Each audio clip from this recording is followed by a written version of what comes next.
Assalamualaikum warahmatullahi wabarakatuh. Perang Jamal adalah titik pecah pertama dalam sejarah umat Islam pasca wafatnya Nabi Muhammad sallallahu alaihi wasallam. Pertempuran ini melibatkan sahabat-sahabat besar, bukan melawan musuh luar, tapi antar sesama muslim. Di satu sisi, Khalifah Ali bin Abi Thalib. Di sisi lain, Sayyidah Aisyah radhiyallahu anha bersama Thalhah dan Zubair. Semua membawa niat baik, tapi terjebak dalam pusaran fitnah dan politik berdarah. Ini bukan perang antara hak dan batil, tapi perang antara dua kebenaran yang gagal bertemu di meja musyawarah. Mari kita telusuri bagaimana perpecahan itu bermula, siapa yang mendorongnya dari belakang, dan bagaimana perang itu akhirnya berakhir, bukan dengan kemenangan, tapi dengan luka yang membelah sejarah Islam selamanya. Kematian Khalifah Utsman bin Affan bukan sekadar akhir dari sebuah masa pemerintahan, tetapi awal dari retaknya persatuan yang dibangun sejak zaman Nabi Muhammad sallallahu alaihi wasallam. Ia dibunuh secara mengenaskan di rumahnya sendiri, di hadapan keluarganya, oleh sekelompok pemberontak dari luar Madinah. Para pemberontak itu berasal dari Mesir, Kufah, dan Bashrah. Mereka menuduh sang khalifah bersikap nepotis dan tidak adil dalam pengangkatan pejabat, meskipun banyak sahabat menilai tuduhan itu mengandung fitnah. Menurut sejumlah riwayat sejarah seperti dalam kitab Tarikh Al-Tabari dan Al-Bidayah wa Al-Nihayah karya Ibnu Katsir, para pemberontak semula datang ke Madinah seolah ingin mengadukan keluhan. Namun setelah melihat umat Islam terpecah antara yang setuju dan tidak setuju terhadap pemerintahan Khalifah Utsman bin Affan, mereka merasa mendapat angin. Hari itu, ketika mereka menyerbu rumah sang khalifah, Madinah diliputi ketakutan. Beberapa sahabat besar seperti sahabat Ali bin Abi Thalib dan sahabat Zubair bin Awam sempat menyuruh putra-putra mereka menjaga pintu rumah Utsman. Tapi benteng manusia itu runtuh oleh tekanan massa. Utsman tidak membalas serangan. Ia memilih bertahan dan terus membaca mushaf. Ketika pedang musuh menebasnya, darahnya menyatu dengan ayat-ayat Al-Quran. Menurut sebagian riwayat, darah itu jatuh di mushaf pada ayat dalam Quran, surat Al-Baqarah ayat 137, yang berbunyi, "Cukuplah Allah menjadi penolong bagi mereka dan dialah sebaik-baik pelindung." Jenazah Utsman bin Affan tidak dimakamkan secara terbuka. Malam itu, hanya segelintir sahabat yang berani mengiringinya ke kuburan. Tidak ada penghormatan negara, tidak ada orasi kepemimpinan, tidak ada barisan militer atau prosesi kehormatan seperti pemakaman para pemimpin sebelumnya. Madinah benar-benar sunyi. Sebagian penduduk mengunci pintu rumahnya karena takut dianggap membela salah satu pihak. Keesokan harinya, ketegangan berubah menjadi kebingungan. Kota Nabi berubah jadi kota krisis. Tidak ada khalifah, tidak ada keputusan, dan tidak ada pemersatu. Sejumlah sahabat besar terdiam. Mereka tahu bahwa setiap langkah yang diambil setelah ini akan menentukan arah sejarah Islam. Sahabat Ali bin Abi Thalib adalah sosok yang paling dicari oleh rakyat. Masyarakat menilai bahwa ia adalah sahabat Nabi Muhammad sallallahu alaihi wasallam yang paling berhak memegang tampuk kekhalifahan setelah wafatnya Utsman. Namun Khalifah Ali bin Abi Thalib sendiri menolak. Dalam beberapa riwayat, disebutkan bahwa ia berkata bahwa ia tidak mau memegang kekuasaan dalam kondisi umat sedang kacau dan darah belum kering, namun desakan datang terus-menerus. Para pendukungnya menyebut bahwa hanya dengan kekuatan dan wibawa beliau kekacauan ini bisa diredam. Sebagian besar rakyat Madinah mendesak. Bahkan orang-orang yang sebelumnya netral akhirnya ikut bersuara.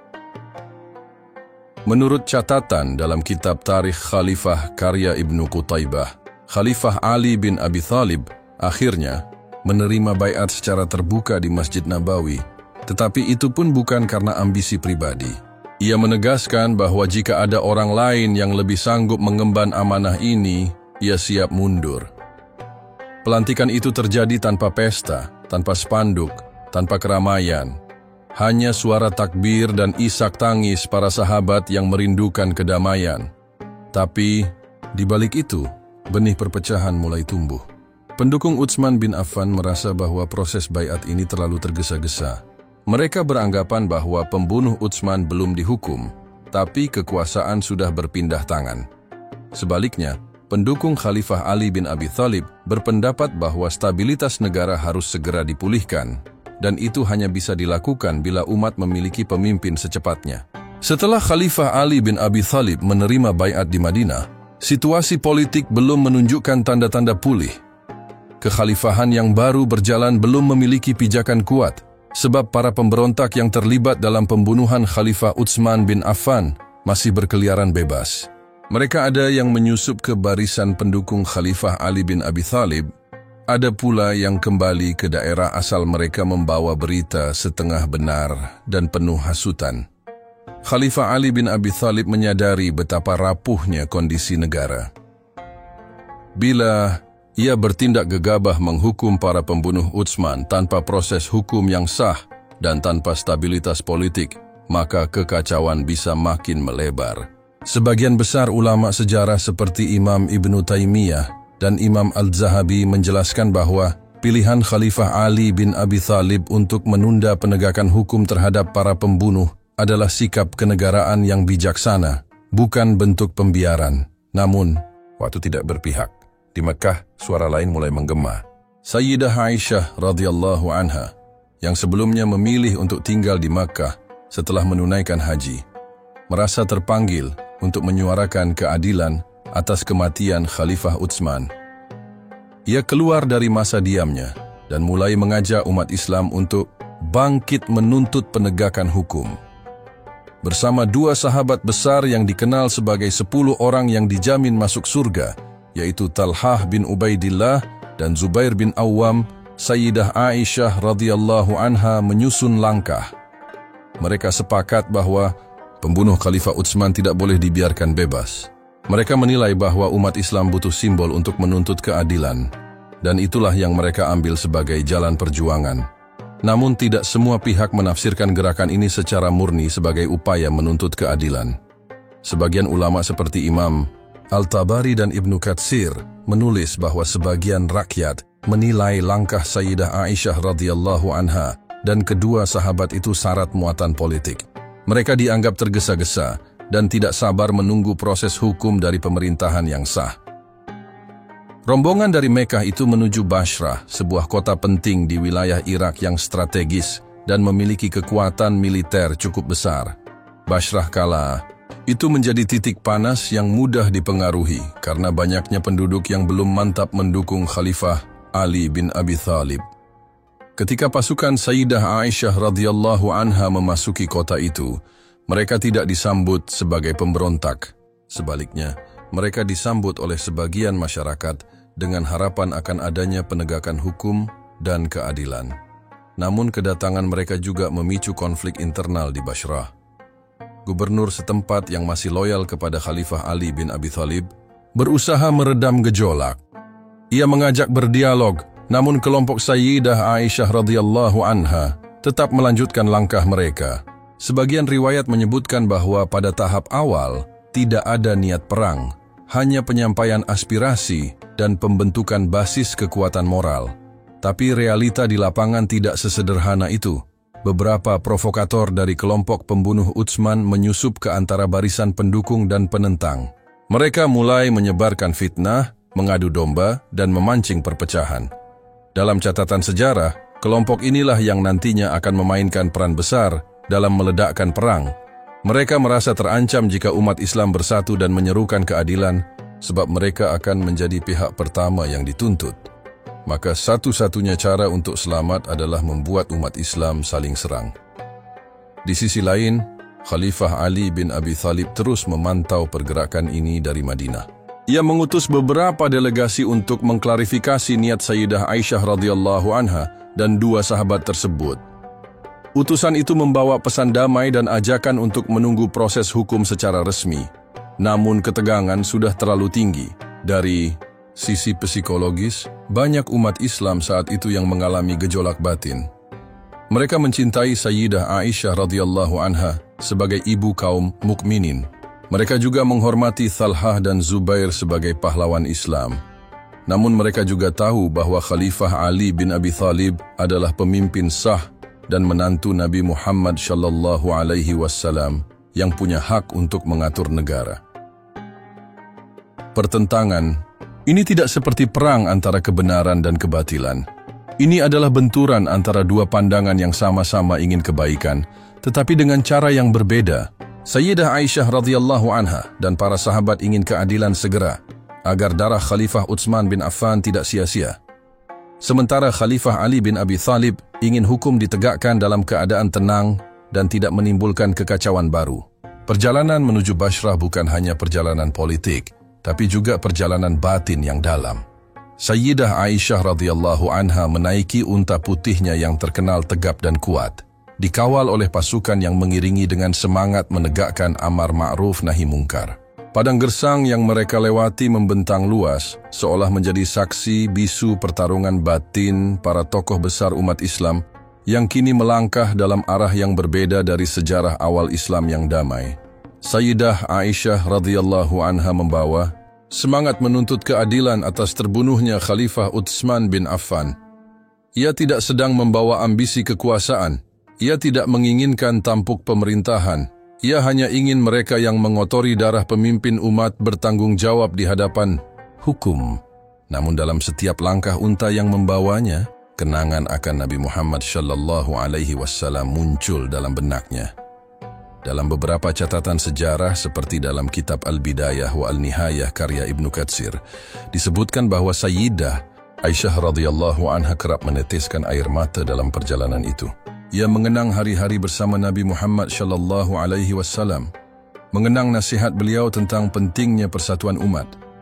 Tetapi ia juga sadar, diamnya umat terhadap pembunuhan Khalifah Utsman adalah bentuk kemunduran nilai keadilan yang dulu sangat dijunjung tinggi. Talha bin Ubaidillah dan Zubair bin Awam yang menyertainya juga bukan tokoh biasa. Mereka adalah sahabat Nabi Muhammad sallallahu alaihi wasallam yang termasuk dalam 10 orang yang dijamin masuk surga. Mereka dahulu berada dalam barisan pendukung Khalifah Ali bin Abi Thalib, bahkan bersumpah akan membelanya. Namun setelah tragedi berdarah di Madinah dan melihat lambatnya tindakan terhadap para pelaku, hati mereka mulai berubah. Beban emosional begitu besar. Bagi mereka, darah Khalifah Utsman bin Affan terlalu mahal untuk dibiarkan mengering begitu saja tanpa kejelasan.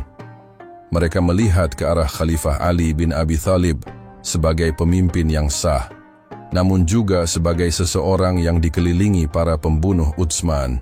Hal ini yang membuat mereka goyah. Sebagaimana dijelaskan oleh Imam Ibnu Hazm dalam Al-Fasl fi Al-Milal, pergeseran posisi Talhah dan Zubair tidak bisa dilepaskan dari kondisi politik yang sangat kompleks. Mereka tidak berniat memerangi Khalifah Ali bin Abi Thalib sebagai pribadi, tapi mereka ingin tekanan yang kuat agar proses hukum tidak tertunda lebih lama. Namun bagi sebagian umat, langkah mereka justru dianggap sebagai pengkhianatan terhadap baiat. Dalam perjalanan, beberapa utusan Khalifah Ali bin Abi Thalib sempat menemui rombongan Sayyidah Aisyah radhiyallahu anha. Mereka membawa pesan perdamaian. Dalam satu pertemuan disebutkan bahwa utusan tersebut menyampaikan langsung pernyataan Khalifah Ali bin Abi Thalib bahwa beliau tidak melindungi pelaku pembunuhan Utsman. Hanya saja beliau harus menunggu kondisi umat kembali stabil sebelum mengambil tindakan hukum. Namun suasana di medan politik sudah tidak tenang. Ada rasa tidak percaya, ada kecurigaan yang tumbuh di kedua pihak. Rombongan Sayyidah Aisyah radhiyallahu anha mendengarkan utusan itu, tetapi sebagian pasukan yang menyertainya tidak yakin. Mereka curiga bahwa kalimat perdamaian hanyalah siasat untuk melemahkan posisi mereka di Bashrah. Ketegangan meningkat bukan hanya karena perbedaan pendapat, tetapi karena banyaknya penyusup dari kelompok pembunuh Utsman yang sengaja menyebarkan fitnah dan mendorong dua kubu besar umat Islam ini untuk berperang. Imam Al-Tabari dan Imam Al-Masudi mencatat bahwa fitnah itu dimainkan dengan sangat halus. Mereka menyebarkan isu bahwa Khalifah Ali bin Abi Thalib tidak serius menghukum pelaku. Sementara ke kubu lain, mereka menyebarkan isu bahwa Sayyidah Aisyah radhiyallahu anha dan dua sahabat ingin merebut kekuasaan. Langkah kaki unta putih itu pun terus maju, membawa harapan yang bercampur cemas. Sayyidah Aisyah radhiyallahu anha terkadang berhenti dan berbicara kepada para pengikutnya. Ia menegaskan bahwa mereka tidak datang untuk merebut kekuasaan, tidak untuk menjatuhkan khalifah, tetapi untuk menegakkan kebenaran dan keadilan. Di satu titik Zubair bin Awam sempat menyendiri. Dalam satu riwayat, ketika mengingat kembali sabda Nabi Muhammad SAW yang pernah berkata bahwa suatu hari kelak ia akan berhadapan dengan Ali, Zubair menangis. Ia merasa tersesat di tengah kebingungan zaman. Ia bahkan mengatakan bahwa ia tidak ingin berperang. Namun tekanan dari pasukan dan kondisi medan membuat langkahnya tidak lagi mudah dibalik. Talhah pun mengalami kebimbangan serupa. Ia adalah pahlawan Uhud, orang yang berdiri membela Nabi Muhammad SAW dengan tubuhnya sendiri. Tapi kini, ia berada dalam posisi berseberangan dengan khalifah yang sah. Ia tidak membenci sahabatnya, ia hanya ingin keadilan ditegakkan, tapi garis pemisah antara perjuangan dan fitnah mulai kabur. Sementara itu, dari arah Kufah, pasukan Khalifah Ali bin Abi Thalib mulai bergerak. Ia tidak ingin perang. Ia tahu bahwa jika darah sesama sahabat tumpah, umat tidak akan pernah sembuh dari luka itu. Tapi beliau juga tahu bahwa diam bukan lagi pilihan. Bila dibiarkan, Bashrah bisa jatuh ke tangan kekuatan yang keliru. Khalifah Ali bin Abi Thalib masih berharap ada dialog. Ia tidak pernah mengirim pasukan untuk menyerang lebih dulu. Bahkan ketika mendekati Bashrah, beliau mengutus beberapa orang lagi untuk mengajak bicara. Namun waktu sudah hampir habis. Unta putih itu terus melaju melintasi padang gersang yang panas, membawa beban sejarah di punggungnya. Tidak ada yang tahu bahwa unta itu kelak akan menjadi pusat dari medan perang yang mengubah wajah sejarah Islam. Di bawah terik matahari, bayangan masa lalu dan suara Nabi Muhammad SAW menghantui hati para sahabat. Rombongan Sayyidah Aisyah radhiyallahu anha tiba di Bashrah dengan gelombang dukungan dan penolakan yang bercampur. Kota itu sejak lama menjadi titik penting peradaban Islam di Irak bagian selatan. Namun kini menjadi ladang fitnah yang siap meledak. Warga Bashrah terbagi dua. Sebagian menyambut rombongan dengan tangan terbuka, menganggap mereka sebagai pembawa keadilan. Sedangkan sebagian lain curiga, mempertanyakan mengapa istri Nabi Muhammad SAW muncul dalam urusan militer yang rawan fitnah. Para pemimpin lokal, termasuk gubernur yang masih loyal kepada Khalifah Ali bin Abi Thalib, menyadari situasi genting ini.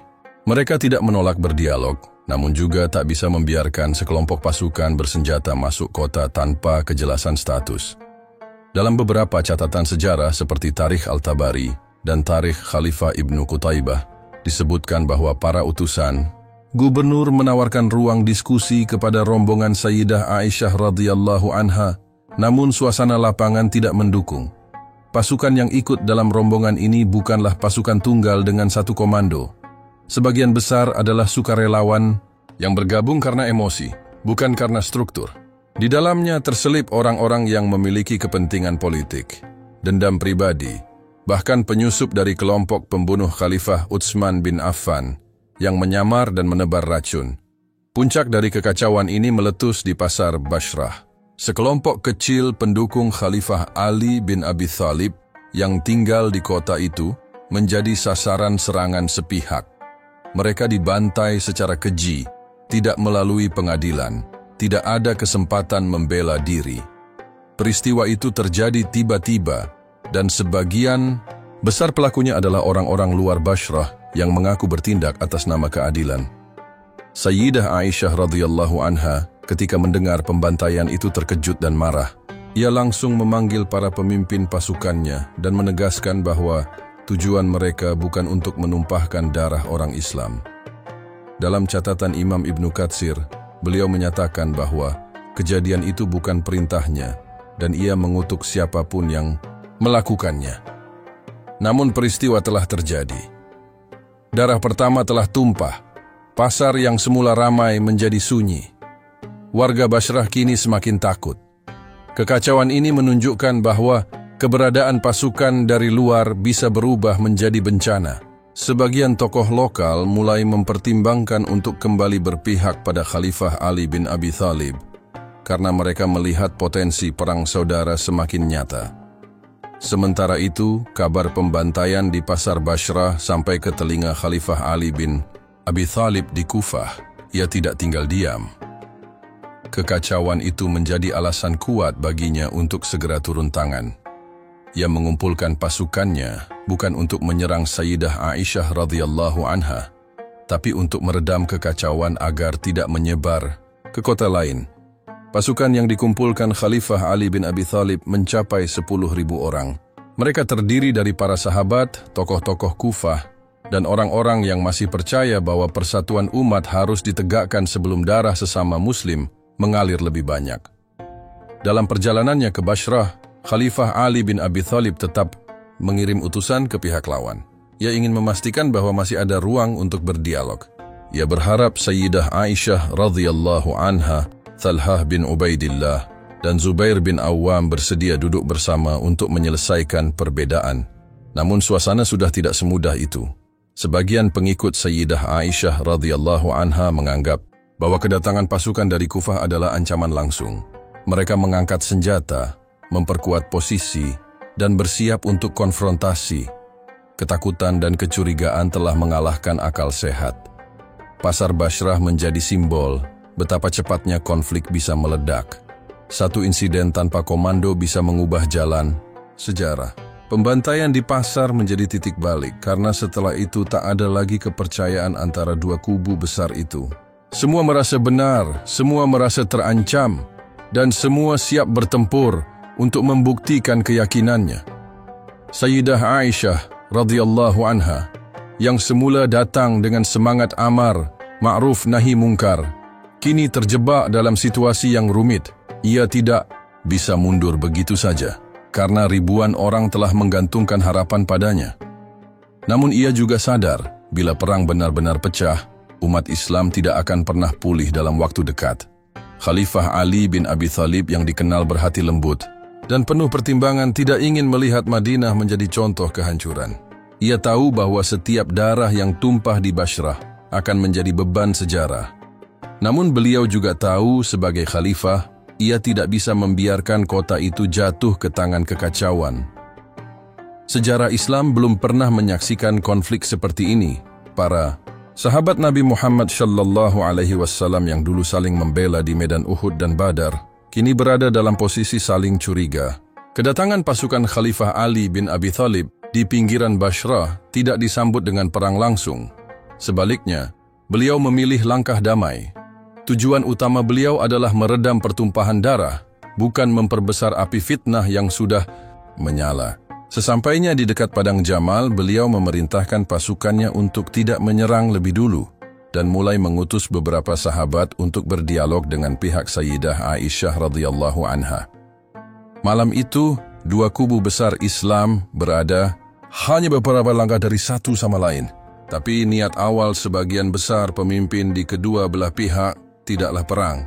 Dalam beberapa catatan sejarah seperti yang ditulis Imam Ibnu Katsir dalam Al-Bidayah wa Al-Nihayah, disebutkan bahwa malam itu diadakan perundingan rahasia. Perwakilan dari pihak Khalifah Ali bin Abi Thalib, Sayyidah Aisyah radhiyallahu anha, Talhah bin Ubaidillah, dan Zubair bin Awam sempat menyepakati niat untuk berdamai esok hari. Rencananya adalah untuk mengembalikan kota Bashrah ke dalam stabilitas, serta menyusun strategi menindak pelaku pembunuhan Khalifah Utsman bin Affan secara adil dan terorganisir. Namun, dalam gelapnya malam, ada pihak yang tidak ingin melihat perdamaian terwujud.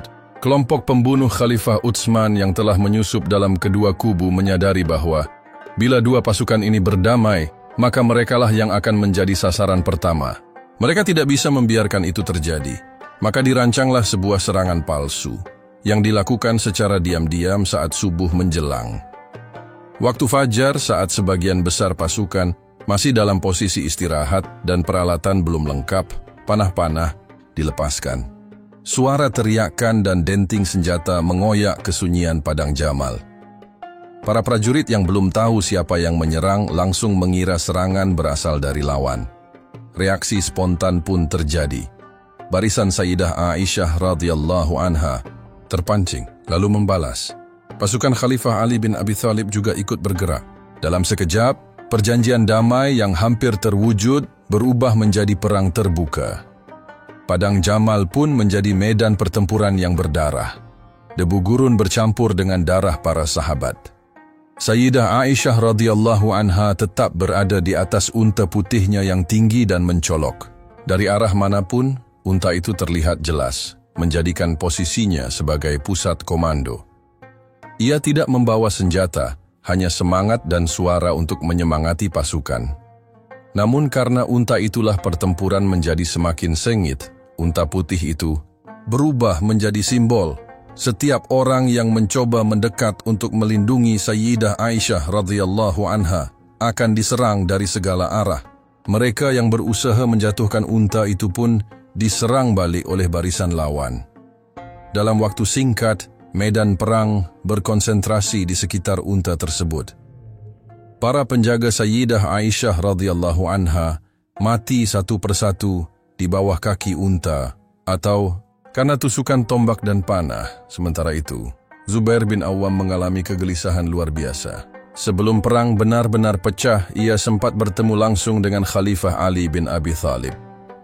Dalam pertemuan itu, sang khalifah mengingatkan sebuah hadis riwayat yang pernah disampaikan Nabi Muhammad sallallahu alaihi wasallam bahwa suatu saat nanti, Zubair akan menghadapi Ali dalam satu konflik, padahal ia berada di pihak yang salah. Hadis itu mengguncang batinnya. Zubair pun memutuskan mundur. Ia meninggalkan medan perang karena tidak ingin menjadi bagian dari konflik berdarah antar sesama sahabat Nabi. Namun di tengah jalan, ia dibunuh oleh seseorang dari kelompok pemberontak yang menyusup. Pembunuhnya mengira bahwa Zubair membelot atau akan membocorkan rahasia, padahal Zubair sedang menuju jalan pulang. Di sisi lain, Talhah bin Ubaidillah masih bertahan di medan. Ia menjadi sasaran panah.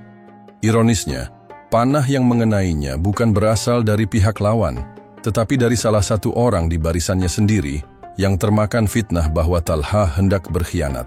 Panah itu mengenai pahanya dan merobek arteri besar. Ia tewas tidak lama kemudian karena kehilangan banyak darah. Ketika kabar kematian kedua sahabat itu sampai ke telinga Khalifah Ali bin Abi Thalib, beliau menangis. Ia tahu bahwa keduanya adalah sahabat Nabi Muhammad sallallahu alaihi wasallam, pejuang Islam yang tidak pernah mundur dari medan jihad sebelumnya. Namun kini, keduanya jatuh dalam fitnah dan menjadi korban dari kekacauan yang bukan sepenuhnya mereka kendalikan. Sayyidah Aisyah radhiyallahu anha tetap bertahan di atas unta hingga akhirnya unta itu ditembaki oleh pasukan khalifah. Unta putih itu akhirnya roboh. Ia ditumbangkan bukan dengan satu sabetan pedang, tapi oleh hujan anak panah dari segala arah. Selama pertempuran berlangsung, unta tersebut menjadi pusat medan karena di atas punggungnya berdiri Sayyidah Aisyah radhiyallahu anha, ibu kaum mukminin, yang terus menyemangati pasukannya dengan suara yang lantang. Semua orang tahu, selama unta itu berdiri, pertempuran tidak akan berakhir. Maka satu-satunya cara untuk menghentikan perang adalah menjatuhkan sang unta. Sayyidah Aisyah radhiyallahu anha tidak pernah membawa pedang. Ia tidak melukai siapapun. Tapi keberadaannya, tanpa ia inginkan, telah menjadi simbol perlawanan yang terus menyalakan api pertempuran. Para pelindungnya yang terdiri dari laki-laki pemberani dari berbagai suku membentuk barisan tubuh untuk menjaga beliau.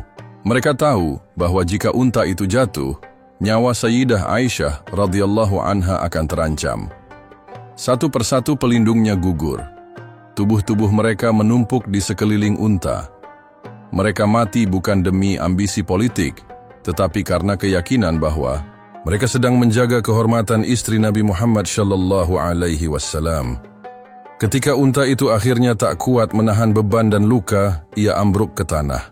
Sayyidah Aisyah radhiyallahu anha terjatuh dan tubuhnya tertutup oleh jasad para pelindung. Di sisi lain medan, Khalifah Ali bin Abi Thalib melihat kejadian itu. Beliau segera menghentikan pasukannya dan memerintahkan agar tidak ada satupun yang menyentuh atau menyakiti Sayyidah Aisyah radhiyallahu anha. Ia sendiri mendekat ke arah tumpukan mayat di mana ibu kaum mukminin berada. Ketika beliau sampai, pasukan membentuk jalan dan menyingkir. Khalifah Ali bin Abi Thalib mendapati Sayyidah Aisyah radhiyallahu anha dalam kondisi lemah, tubuhnya penuh debu, pakaiannya berlumur darah, bukan dari dirinya tetapi dari para pelindung yang mati di sekitarnya. Air mata menetes dari mata sang khalifah. Ia tidak pernah membayangkan akan menyaksikan peristiwa seperti ini, di mana istri Nabi Muhammad sallallahu alaihi wasallam jatuh dalam keadaan yang begitu memprihatinkan. Beliau memanggil saudaranya, Muhammad bin Abu Bakar, adik seibu dari Sayyidah Aisyah radhiyallahu anha. Ia berkata dengan suara berat agar saudaranya itu membawa ibu kaum mukminin kembali ke Madinah dengan segala penghormatan. Ia harus dijaga, dipulihkan dan dilindungi. Tidak boleh ada satupun luka tambahan, tidak fisik, tidak pula hati. Muhammad bin Abu Bakar segera mengangkat Sayyidah Aisyah radhiyallahu anha dari timbunan jasad. Ia membawa kain penutup dan memberikannya kepada beliau. Dengan dibantu beberapa perempuan yang dibawa dari Kufah, mereka mempersiapkan kendaraan khusus dan memastikan perjalanan pulang berjalan aman. Khalifah Ali bin Abi Thalib sendiri memerintahkan agar pengawalan dilakukan dengan ketat dan setiap orang yang ikut dalam rombongan itu harus menundukkan pandangan sebagai bentuk penghormatan kepada ibu kaum mukminin. Perang usai, tapi bukan kemenangan yang tercatat. Tidak ada pihak yang benar-benar menang. Yang ada hanya kesedihan, kelelahan, dan pertanyaan besar tentang bagaimana umat yang dahulu bersatu di bawah satu panji, kini harus berperang karena fitnah dan kesalahpahaman. Kota Bashrah hancur, jalan-jalan dipenuhi mayat, masjid-masjid dipenuhi tangis. Para janda dan anak-anak mencari ayah mereka yang tidak kembali. Kemenangan tidak bisa dirayakan karena luka terlalu dalam. Bahkan para pemimpin pasukan pun tak mampu berbicara. Yang tersisa hanyalah keheningan dan penyesalan. Menurut catatan sejarah yang tertulis dalam kitab Tarikh Al-Tabari dan Al-Kamil fi Al-Tarikh karya Ibnu Al-Adsir, peristiwa ini menjadi luka pertama dalam tubuh umat Islam setelah wafatnya Nabi Muhammad sallallahu alaihi wasallam. Perang Jamal menciptakan jejak dalam sejarah yang tidak bisa dihapus, karena darah yang tumpah bukan darah musuh, melainkan darah saudara sendiri. Khalifah Ali bin Abi Thalib setelah memastikan keselamatan Sayyidah Aisyah radhiyallahu anha, memerintahkan agar seluruh korban perang dikuburkan dengan layak. Ia juga melarang segala bentuk perayaan atau penghinaan terhadap kubu lawan. Bahkan dalam satu riwayat, ketika seorang dari pasukannya mencela kelompok Sayyidah Aisyah radhiyallahu anha, beliau marah dan berkata bahwa mereka adalah saudara kita yang berseberangan pendapat, bukan musuh. Di dalam hati para sahabat, perang ini meninggalkan bekas yang tidak akan pernah hilang. Bukan hanya karena darah yang mengalir, tetapi karena mereka tahu bahwa pertempuran itu seharusnya bisa dihindari. Mereka tahu bahwa umat Islam telah diperdaya oleh fitnah, oleh kepentingan segelintir orang yang ingin selamat dari tuntutan hukum, lalu menjadikan umat sebagai tamengnya. Sayyidah Aisyah radhiyallahu anha dalam perjalanan pulangnya tidak berkata banyak. Ia lebih banyak diam, namun kelak beliau akan menyampaikan penyesalannya secara terbuka. Dalam beberapa riwayat disebutkan bahwa beliau mengatakan, seandainya waktu bisa diputar kembali, ia tidak akan keluar rumah dan tidak akan ikut terlibat dalam urusan yang memicu konflik besar itu. Setelah debu perang Jamal mereda, umat Islam tidak kembali kepada tenang, justru memasuki babak baru ketegangan. Madinah yang dulu menjadi pusat cahaya Islam di masa Nabi Muhammad sallallahu alaihi wasallam kini tak lagi menjadi pusat pemerintahan. Kota itu kehilangan peran politiknya. Para sahabat besar yang dahulu menjadi panutan umat banyak yang telah gugur atau memilih diam. Khalifah Ali bin Abi Thalib mengambil keputusan penting, memindahkan pusat kekhalifahan ke Kufah, kota yang lebih strategis secara politik dan militer. Keputusan ini bukan tanpa alasan. Madinah sudah terlalu lemah untuk menjadi pusat kekuasaan. Setelah wafatnya Khalifah Utsman bin Affan, suasana di Madinah tidak stabil. Banyak penduduknya merasa trauma, sebagian masih menyimpan luka karena keterlibatan orang-orang asing dalam pembunuhan tersebut. Pasca Perang Jamal, kepercayaan antar penduduk kian runtuh. Madinah kehilangan kewibawaannya sebagai pusat pemersatu umat. Kufah meskipun penuh tantangan, dianggap lebih mampu menampung dinamika politik Islam saat itu. Di sana Khalifah Ali bin Abi Thalib mencoba membangun kembali pemerintahan yang kokoh, namun luka lama belum sembuh. Pasukan yang kembali dari Jamal tidak membawa kemenangan, hanya kesedihan. Banyak di antara mereka yang kehilangan saudara, sahabat, bahkan keyakinan atas arah umat. Para sahabat yang selamat dari konflik itu hidup dalam bayang-bayang penyesalan. Dalam Kitab Al-Bidayah wa Al-Nihayah, Imam Ibn Katsir mencatat bahwa setelah peristiwa Jamal, terjadi penurunan kepercayaan rakyat kepada pemimpin manapun. Masyarakat mulai terbiasa dengan konflik antar sesama Muslim. Sesuatu yang dulu dianggap musibah besar, kini mulai dianggap sebagai bagian biasa dari kehidupan umat. Rasa takut kepada pecahnya darah sesama Muslim melemah, dan inilah tanda-tanda awal fitnah besar yang lebih panjang. Khalifah Ali bin Abi Thalib sendiri tidak pernah berhenti berusaha menyatukan kembali umat. Ia berkali-kali menyampaikan khutbah dan pernyataan yang menyejukkan, mengajak seluruh pihak untuk kembali pada ukhuwah. Namun suara beliau tidak mampu menembus dinding kebencian dan dendam yang telah mengakar. Masyarakat Islam pada masa itu mulai mengalami polarisasi besar antara yang mendukung kekhalifahan sah dan yang ingin menuntut balas atas darah Utsman bin Affan. Di tengah suasana itulah nama Muawiyah bin Abu Sufyan mulai naik ke permukaan. Ia adalah gubernur Syam yang telah menjabat sejak masa Khalifah Umar bin Khattab. Muawiyah tidak terlibat langsung dalam perang Jamal, tetapi ia menggunakan tragedi tersebut untuk memperkuat posisinya.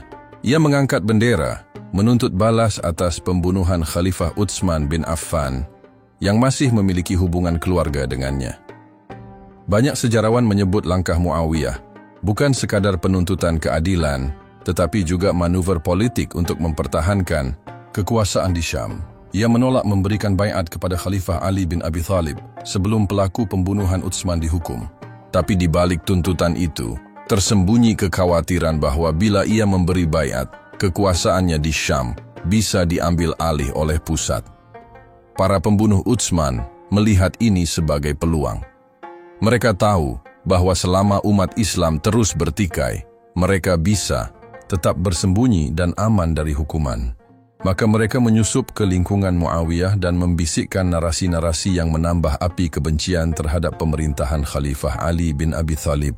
Mereka menyebarkan kabar bahwa sang khalifah melindungi pelaku pembunuhan, meski kenyataannya beliau justru sedang mencari waktu yang tepat untuk menegakkan hukum tanpa menimbulkan kekacauan yang lebih luas.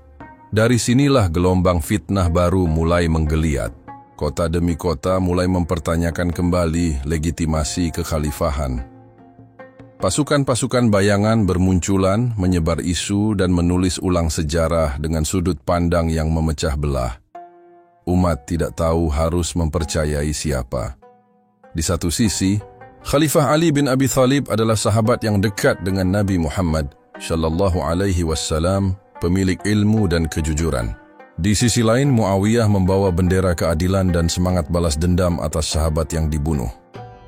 Kondisi ini memperkuat kesan bahwa persatuan umat hanyalah utopia. Setiap kubu merasa berada di pihak yang benar. Perdebatan tidak lagi tentang akidah atau syariat, tapi tentang siapa yang lebih sah memimpin. Perbedaan pandangan politik menjelma menjadi jurang kebencian yang dalam. Madinah, kota yang dulu menjadi titik awal cahaya Islam, kini sunyi dari hiruk-pikuk pemerintahan. Para sahabat besar tidak lagi berkumpul di sana untuk menyusun strategi dakwah. Masjid Nabawi tidak lagi menjadi pusat keputusan politik umat. Ia kembali menjadi kota spiritual, tapi bukan lagi pusat kekuatan. Perang Jamal tidak pernah benar-benar berakhir. Meskipun pasukan telah mundur dan para tokoh besar kembali ke kota masing-masing, bayang-bayangnya terus membekas dalam tubuh umat Islam. Ia tidak hanya menyisakan mayat dan tanah yang tercabik, tetapi juga meninggalkan luka psikologis dan sosial yang tidak mudah sembuh. Untuk pertama kalinya sejak wafatnya Nabi Muhammad sallallahu alaihi wasallam, umat Islam menyaksikan dua kelompok sahabat besar saling mengangkat pedang. Sejarawan seperti Imam Ibn Taymiyah dan Imam Al-Zahabi sepakat bahwa Perang Jamal adalah awal dari fase fitnah besar dalam sejarah Islam. Perselisihan yang bermula dari pembunuhan Khalifah Utsman bin Affan berubah menjadi permusuhan terbuka antar sahabat yang dulunya berdiri sejajar di sisi Nabi Muhammad sallallahu alaihi wasallam. Setelah perang usai, narasi tentang peristiwa itu berkembang, berbeda-beda tergantung siapa yang menyampaikannya. Sebagian mencatatnya sebagai kesalahan politik, sebagian menyebutnya tragedi umat, sebagian lagi bahkan mencoba menghapusnya dari ingatan dengan hanya menyebut bahwa itu fitnah yang tidak perlu dikaji terlalu dalam. Tetapi sejarah tidak bisa dihapus hanya karena tidak disukai. Ia tetap berdiri dan umat wajib memetik pelajarannya. Sayyidah Aisyah radhiyallahu anha setelah kembali ke Madinah hidup dalam perenungan panjang. Ia tidak lagi terlibat dalam urusan politik umat.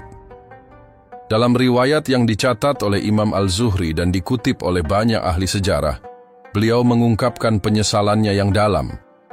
Ia mengatakan bahwa jika waktu dapat diulang, ia tidak akan keluar dari rumahnya, apalagi ikut dalam peristiwa yang menyebabkan perang.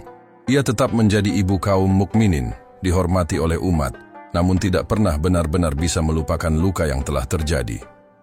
Khalifah Ali bin Abi Thalib pun melanjutkan kekhalifahannya di Kufah dengan beban yang berat. Beliau adalah pemimpin yang adil, memiliki ilmu yang luas, dan keikhlasan yang dalam. Tapi setelah Perang Jamal, langkahnya selalu dibayang-bayangi trauma. Ia sering mengingat para sahabat yang gugur di medan perang, bukan sebagai lawan, tapi sebagai saudara yang terjebak dalam pusaran sejarah. Dalam khutbah-khutbahnya, Khalifah Ali bin Abi Thalib tak jarang menangis. Beliau tahu, di masa Nabi Muhammad sallallahu alaihi wasallam, perbedaan pandangan diselesaikan dengan musyawarah, bukan pedang. Tapi kini, pedang telah menjadi alat untuk menuntut kebenaran, dan hasilnya justru memecah belah umat. Perasaan ini terekam dalam Nahjul Balaghah, kumpulan khutbah dan surat beliau yang diwariskan kepada umat. Narasi sejarah tentang Perang Jamal berkembang dalam dua kutub. Sebagian umat membela langkah Sayyidah Aisyah radhiyallahu anha dan para sahabat yang menyertainya dengan mengangkat semangat menuntut keadilan atas darah Khalifah Utsman bin Affan. Sebagian lain membela langkah Khalifah Ali bin Abi Thalib yang memilih jalan stabilitas dan menghindari pertumpahan darah sebelum hukum bisa ditegakkan dengan tenang. Namun satu hal yang tidak bisa dipungkiri, keduanya tidak berniat buruk. Mereka terjebak dalam waktu yang salah, dalam keadaan yang rumit, dan dalam tekanan umat yang belum siap menerima perbedaan. Dari segi hukum Islam, para ulama besar seperti Imam Al-Ghazali dan Imam Ibn Hajar Al-Asqalani menegaskan bahwa seluruh pihak dalam Perang Jamal tetap dianggap sebagai mujtahid, orang-orang yang berijtihad mencari kebenaran, dan kesalahan mereka tidak menghapus jasa-jasa besar mereka dalam Islam. Ini penting untuk menjaga kehormatan sahabat dan mencegah umat terjebak dalam sikap membenci generasi awal yang telah berjuang menegakkan Islam. Namun dalam praktiknya, perang ini menjadi titik balik dalam pola berpikir umat. Setelah Perang Jamal, umat Islam menjadi terbiasa dengan konflik internal. Perpecahan politik dan mazhab mulai berkembang. Kepercayaan kepada satu kekuasaan pusat mulai melemah. Umat belajar bahwa kekuasaan bisa diperebutkan oleh orang dalam, dan bahwa kebenaran bisa dipecah menjadi dua versi oleh dua kelompok yang sama-sama mencintai Nabi Muhammad sallallahu alaihi wasallam. Fitnah pembunuhan Khalifah Utsman bin Affan belum selesai, namun api baru telah menyala. Muawiyah bin Abu Sufyan yang memimpin di Syam mulai mempersiapkan langkah politiknya. Ia menolak memberikan baiat kepada Khalifah Ali bin Abi Thalib dan mengangkat tuntutan hukum atas pembunuhan Utsman sebagai agenda politik. Ini akan membuka babak baru dalam sejarah Islam yang tak kalah getir. Umat Islam kini berjalan dalam dua jalur narasi. Jalur pertama adalah narasi keadilan, yang ingin menegakkan hukum atas pembunuhan pemimpin umat. Jalur kedua adalah narasi persatuan, yang ingin menjaga stabilitas meski harus menunda penegakan hukum demi mencegah keruntuhan yang lebih besar. Dua jalur ini tidak salah. Tapi saat keduanya dipaksakan dalam medan konflik, maka kebenaran jadi tertindas oleh ambisi. Perang Jamal mengajarkan umat bahwa cinta kepada Nabi Muhammad SAW saja tidak cukup untuk mencegah darah tumpah di antara para sahabat beliau. Mereka yang terlibat dalam perang itu bukan orang biasa. Mereka adalah ahli Badar, pahlawan Uhud, penulis wahyu, dan penjaga agama. Tapi dalam kondisi krisis, bahkan yang terbaik pun bisa jatuh dalam kesalahan, unta putih yang tumbang di padang. Jamal menjadi simbol bahwa setiap langkah umat dalam politik dan hukum harus berpijak pada akal sehat dan kasih sayang, bukan hanya semangat. Ketika semangat keadilan bertabrakan dengan semangat persatuan, maka yang terjadi adalah darah dan kehancuran. Pelajaran ini harus dijaga oleh umat Islam sepanjang masa. Perang Jamal bukan perang antara hak dan batil. Ini adalah perang antara dua kebenaran yang tidak bisa berdamai karena keadaan. Sejarawan dan ahli fikih menulisnya dalam nada netral, namun sejarah tetap menyimpan getarannya. Ia bukan sekadar catatan masa lalu, tapi peringatan bagi masa depan. Dan pada akhirnya, ketika layar sejarah ditutup, tersisa satu suara yang menggema dari lubuk terdalam sejarah Islam. Ini bukan perang antara benar dan salah. Ini perang antara dua kebenaran yang ditelan oleh ambisi manusia.